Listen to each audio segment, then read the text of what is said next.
Welcome to another video with Andrew and Rebecca. This week we're going to talk a little bit about something that we're currently involved in, which is a water fast.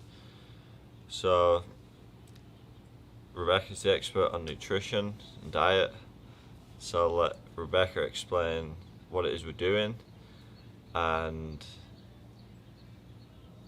what the proposed benefits are. Because a lot of times with diet, people say that this is going to be the benefit of it, but different things work for different people, so the best way to do things is to try it and then find out. So that's kind of what we're doing ourselves, is we're going to do a 24-hour fast, although it turns out to be 36 hours with the extra night's sleep. So a 36-hour fast once a week. We did it last week, and this is our second week of doing it.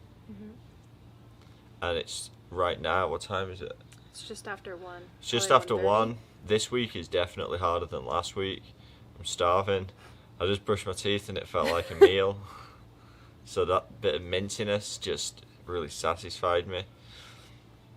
But it also makes you realise how lucky we are to live where we live, and that we can eat food every day. And food, we can talk about the standard of food that's available to different people, but food is available to people. Whereas some people in the world, a bag of rice is hot commodity. So we're very fortunate. And just from last week, I don't fully know what the benefits were last week or how I felt about it, but the next day I wasn't as eager to start eating as I thought I would be. But just looking back on the week in general, we did eat some really good meals for the last week, and we did do a lot of cooking, and we definitely appreciated our food a lot more. Yeah.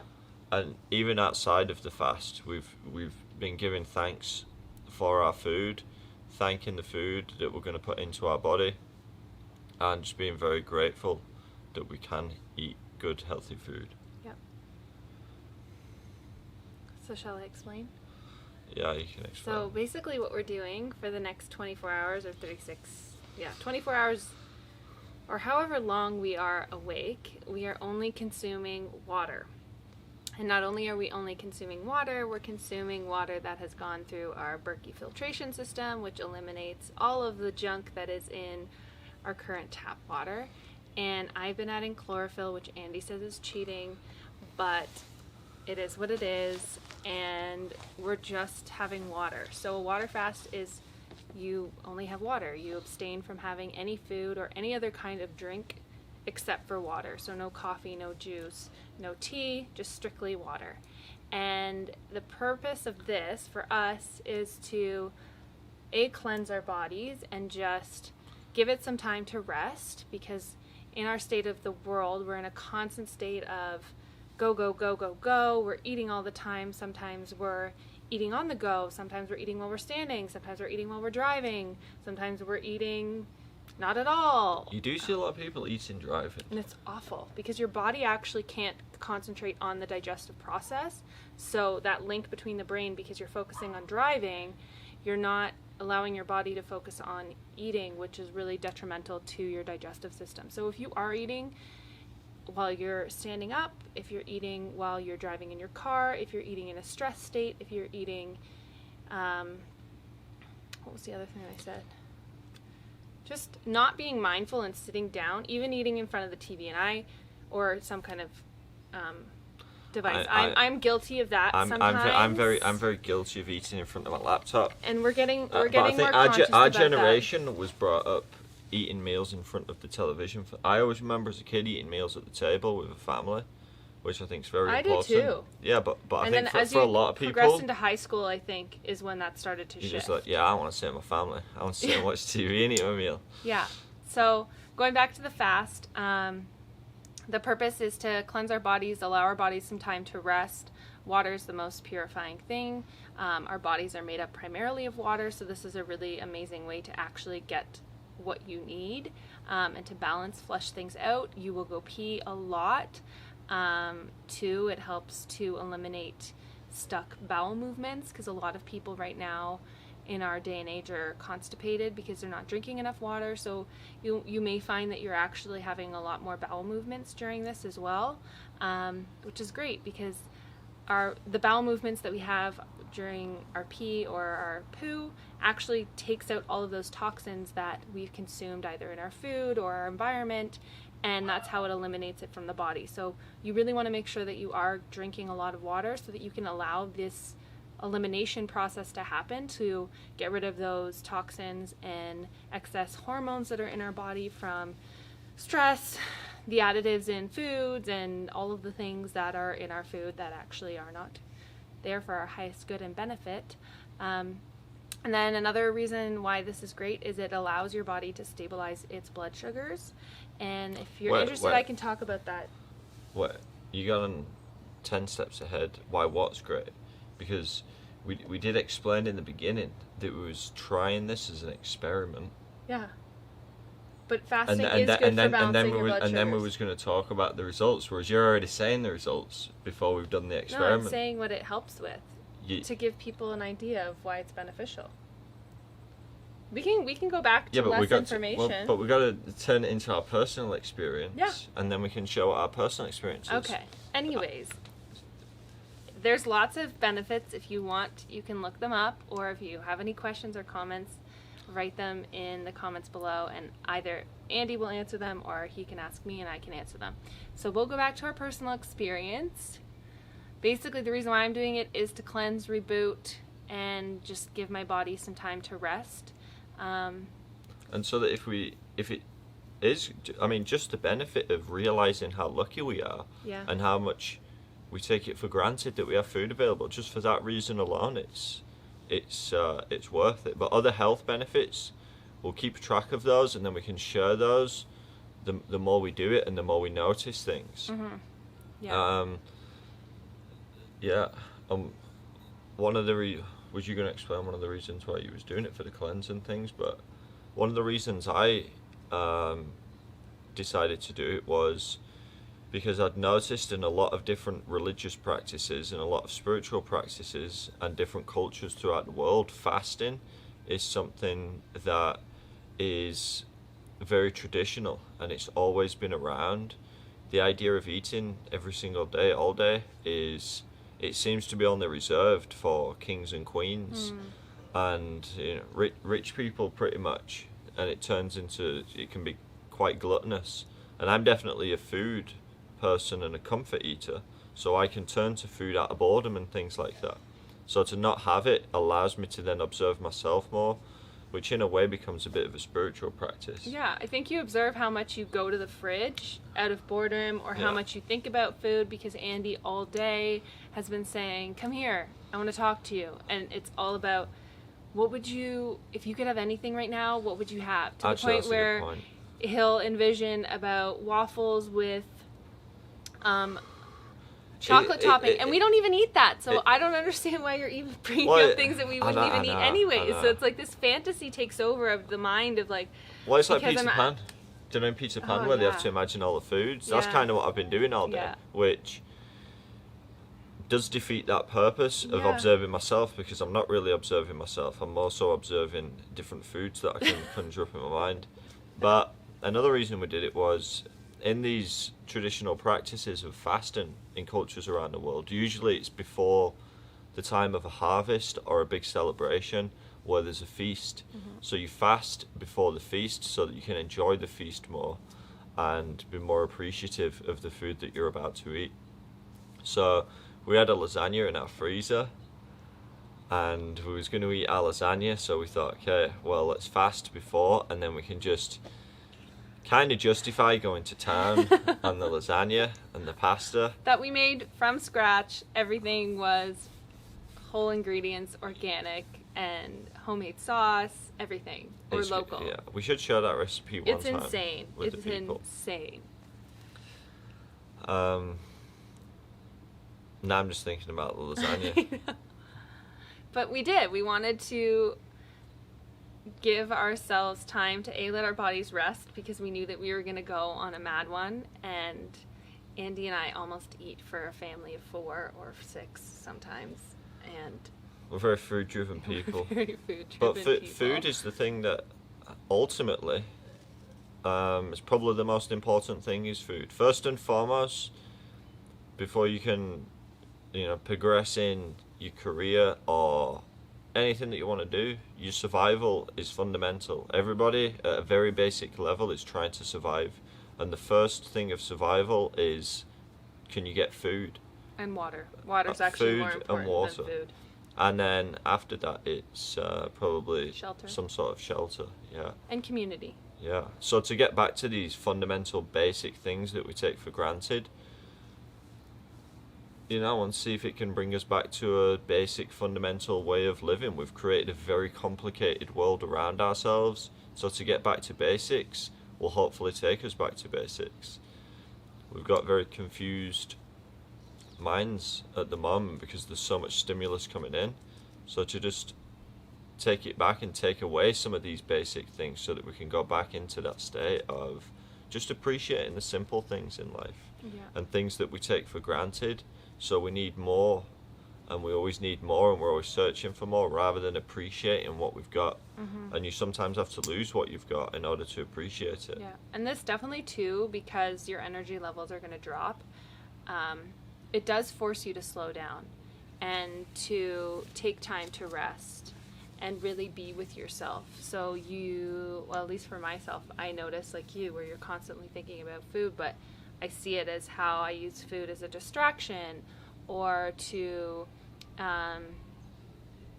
what's the word I'm looking for? Like the pleasure centers, to give to those pleasure centers so I'm like stimulated versus looking at myself or just meditating or reading or not doing anything at all, because this is a time to really just rest. So you're not going to be working out.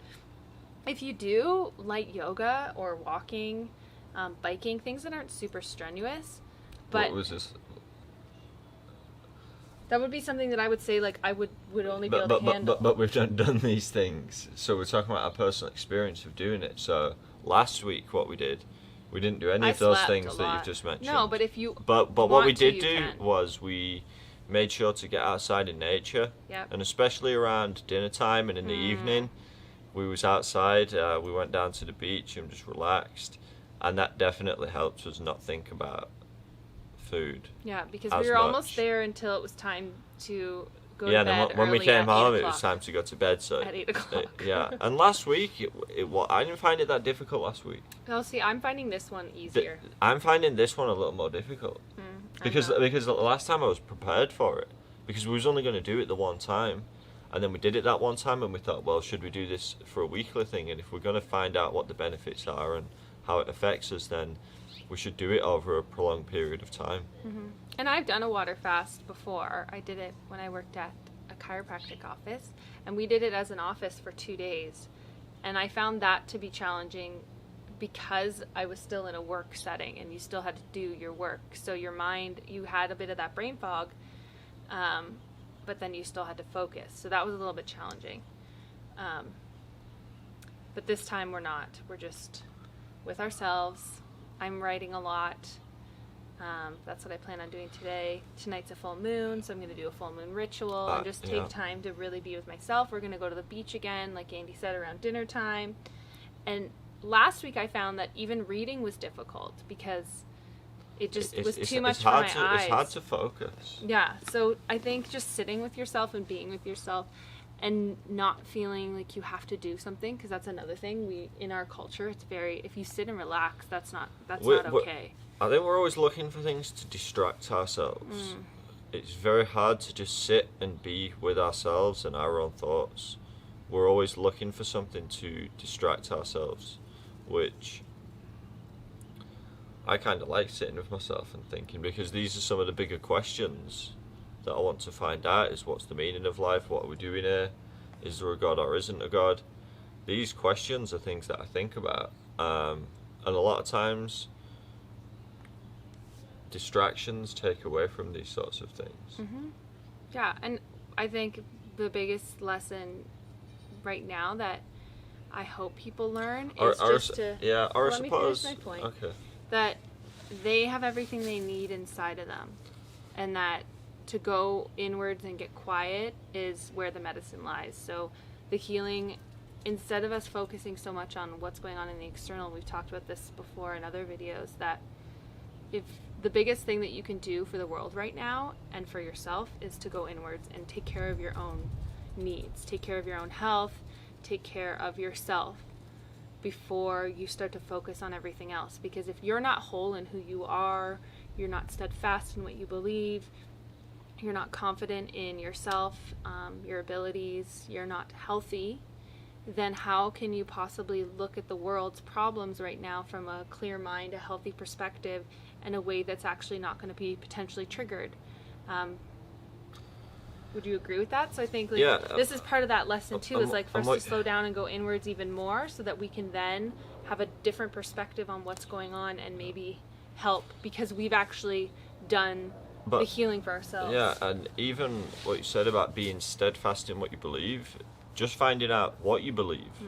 Because a lot of what you believe is things that you've just been taught as a kid, or that's been ingrained in you. To actually stop and take a pause and go inwards and think, well, what do I think? What do I think around the world? And if I take a look around, what are my thoughts and what are my things? And I do think there's a difference between believing something and knowing something.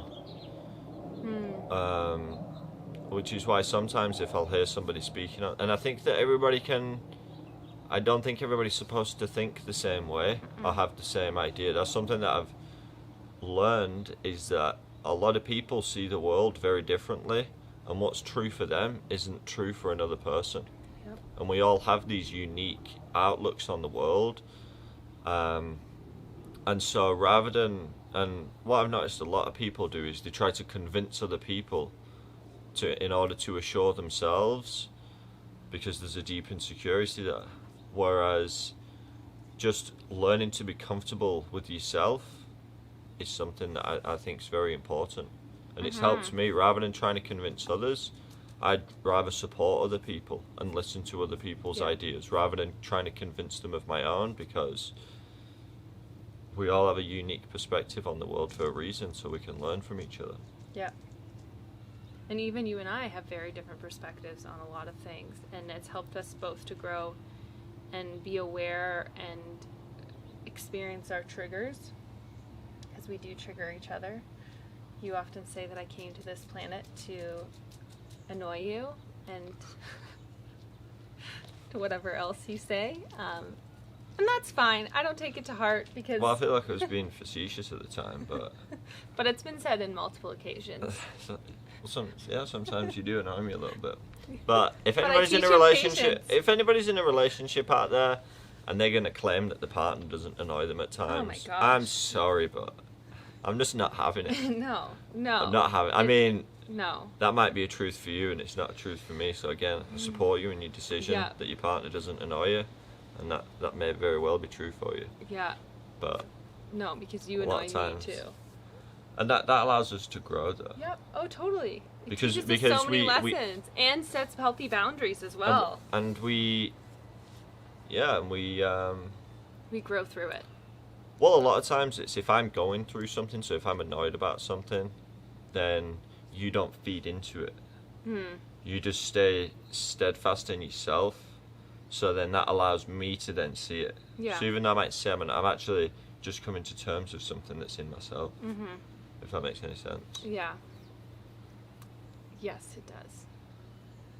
And what do you say your approach is with me when I'm going through something? Just like to give you space. Do you?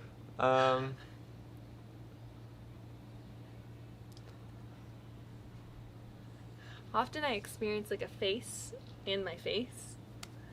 We do have very close physical contact a lot of times. Yeah. And he's a big presence. So there's been times where I've put him in his place to get him out of my space. And then he goes that off. is something that like I've worked on, is being around other people and around other people's energies. And in the past it would kind of frazzle me a little bit, or I would pick up on it, and it'd make me a little bit anxious, whereas now I'm much better at being around other people and staying calm and grounded in myself because I'm more assured of myself. Yeah. I'm more confident in my own beliefs and my own ideas, and so being around other people who question that, it doesn't make me insecure or anxious. I just stay calm now, which is something that has been a very big growing lesson. Huge. And it makes it way better to be out in public. Yeah. And be around other people. Yeah.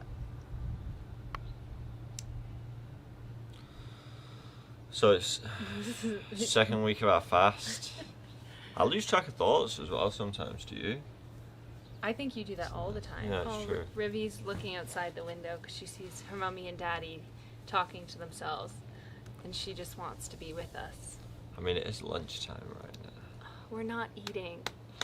See, one of the reasons for making this video was to take our minds off thinking about food. Yep. So we appreciate you watching it, and leave us some comments about what your thoughts are about some of the things we've talked about. I can't fully remember all the things we've talked about, but that's because you were in a state of channel and flow. Hopefully it stimulated some thought within yourself, and you can get back to us with some of your ideas and some of your experiences. And if you've ever done a water fast, I'd love to hear about it, how you get through that 24 to 36 hours. One more thing I want to mention too, it's important how you break your fast. So you don't want to just go in and eat all of the things all at once. Your body's been resting and digesting and detoxing, because this is a huge detoxing practice. So you actually want to slowly introduce food back in. So some of the things that we did when I first did my water fast was we had bone broth or a veggie broth, and then we had steamed vegetables, and we had the coleslaw salad. It was the best coleslaw salad I ever had. And then this time around, I think we both got really excited and maybe didn't take that approach. This time we will. We're gonna have a smoothie first of all. Yeah. But last week I had the biggest bowl of oats you've ever seen, and it was a struggle, and I wasn't as desperate to eat it as I thought I would be.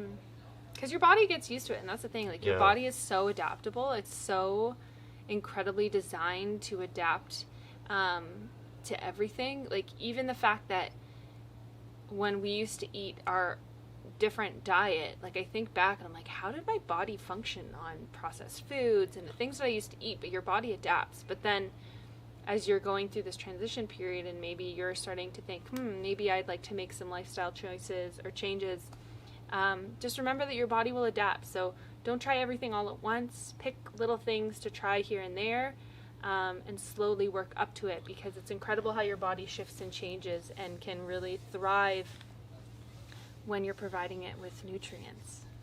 Yeah. I'm going to plug another video I did that was back on the channel. It was about marginal adjustments to create long-term success, which is just changing little things, not trying to overhaul things at once, just changing little things. If you got really savvy with your YouTube skills, you'd be able to be like, point to the top, and the link would come up and they'd be able to click on it. So maybe you could learn how to do that. Okay, well, the link might be will not be up there. It might be though. Or you could what you could do is you could put it in the comments. The link will be in the comments to that video. That's it. The link will be in the comments. There you go. The comments are the description. Description. The description. The link will be in the description below. Thanks for watching our video. Yeah, thanks for hanging out with us today and hearing us express our experience on water fast. And you've helped distract us from thinking about food for a while by giving us the chance to speak and listen, so thank you for that. And we'll see you next time. That's how your mom says goodbye to us. She just like waves. Let us know what you think about the weight. Yeah. Christine Taylor, we love you.